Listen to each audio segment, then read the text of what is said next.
Hi guys, welcome back to our channel. Today, we are going to make our own version of paella. It's a Spanish dish. Regions are like the chicken, the shrimp, or the seafood. For us, we are going to make paella.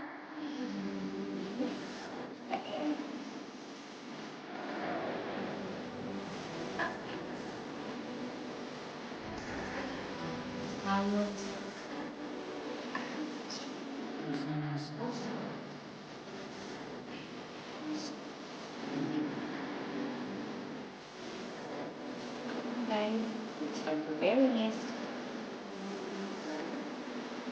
First, we're going to cook the chicken.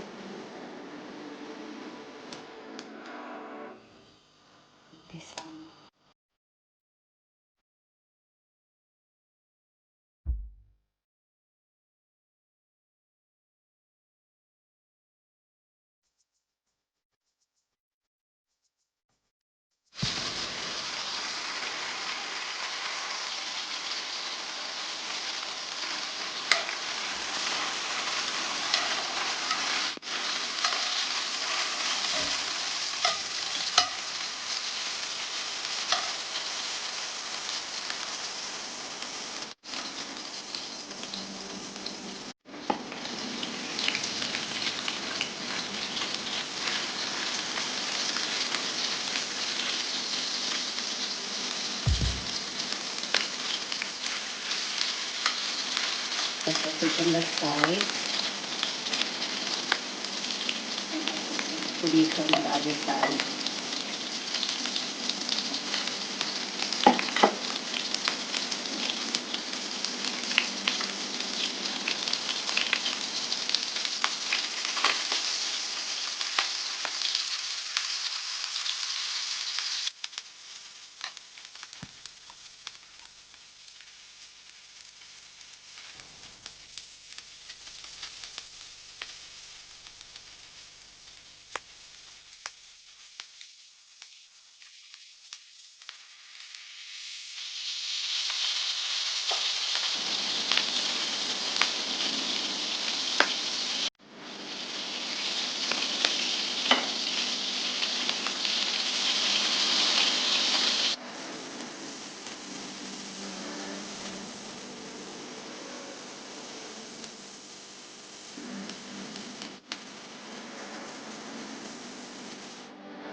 So we just add a bit of oil in there, and then we're gonna saute the onions now.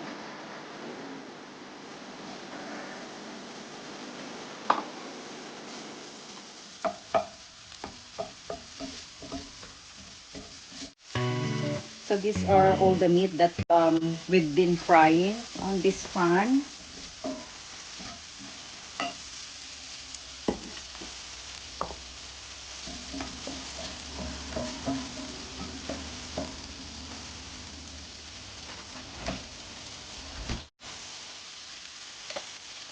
Um, this is a garlic,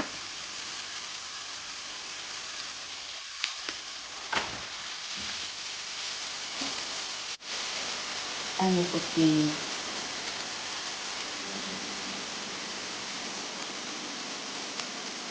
pepper.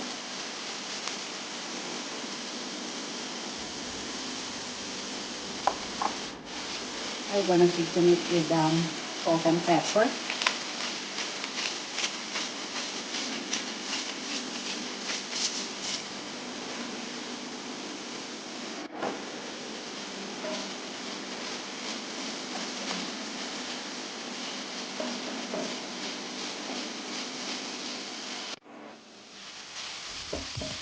And now the onion is already seasoned.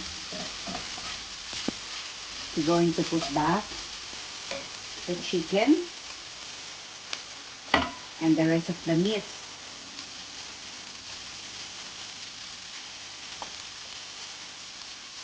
The chicken,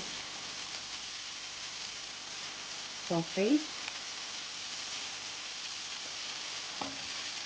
the chorizo, and roast it.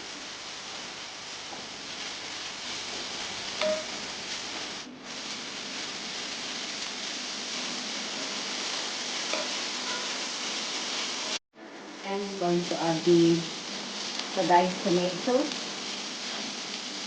or the chopped tomatoes.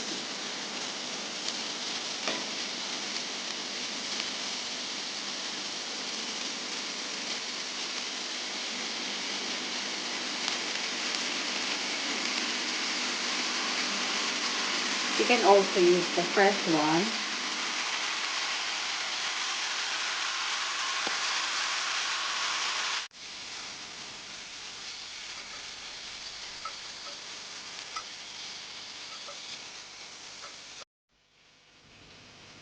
And then we're going to add the rice.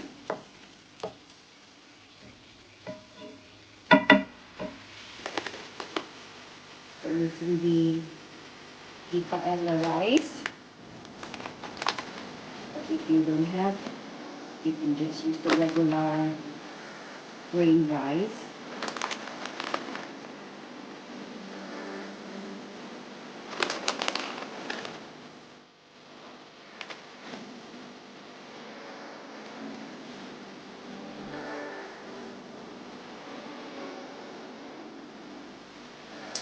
And we have to mix that.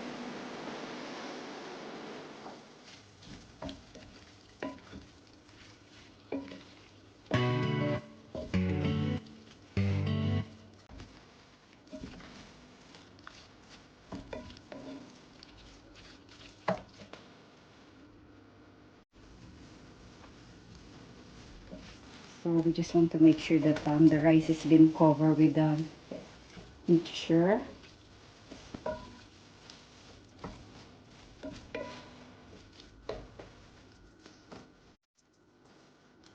So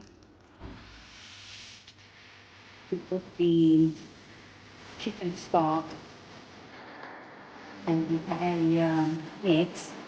Now we're going to cover it and leave it simmer for 25 minutes until the rice is cooked.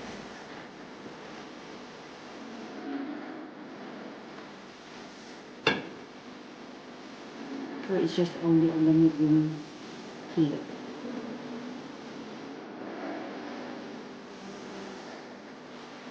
The scallop, just gonna use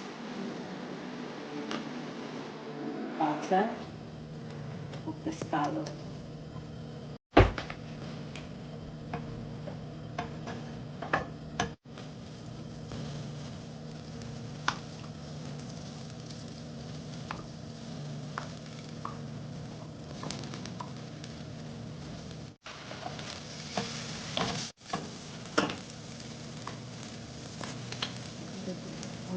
Garlic.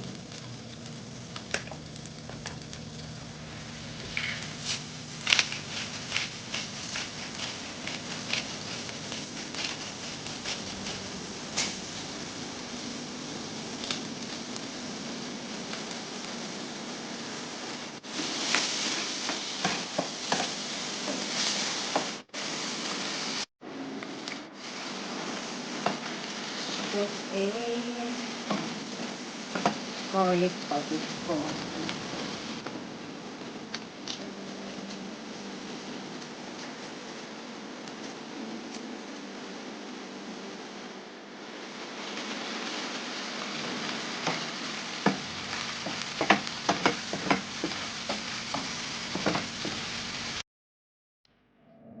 This is the mussels.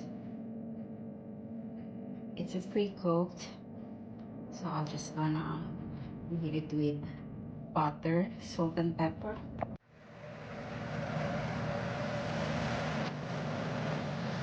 It's getting ready now since we don't eat green peas. I'm not putting any green pea on it. It doesn't like seafood. So I'm just gonna put the seafood toppings just at one side.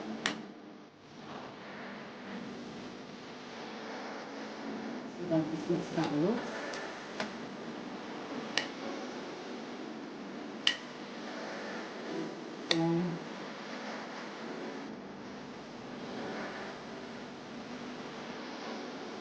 Green.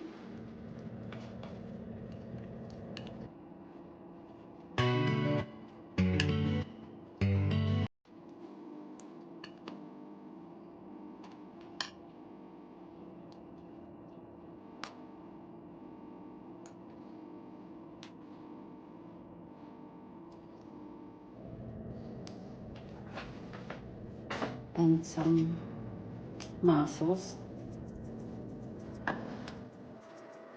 So half of it is a meat, and on the other side is like meat and seafood.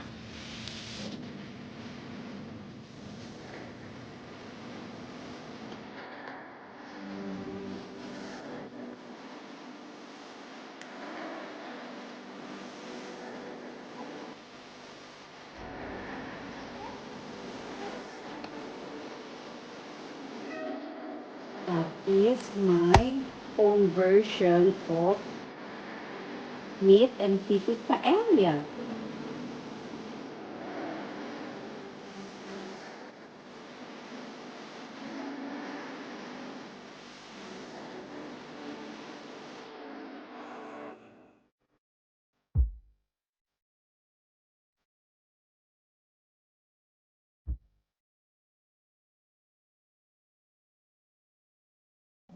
To make a big mussels, I'm going to put some cheese on it.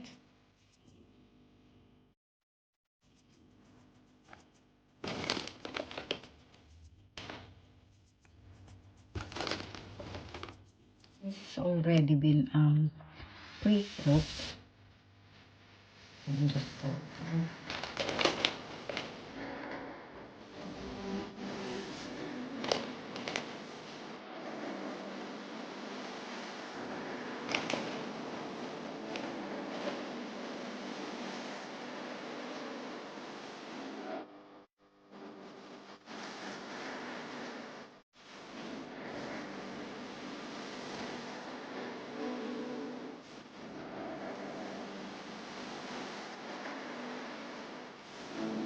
Just put it in the oven.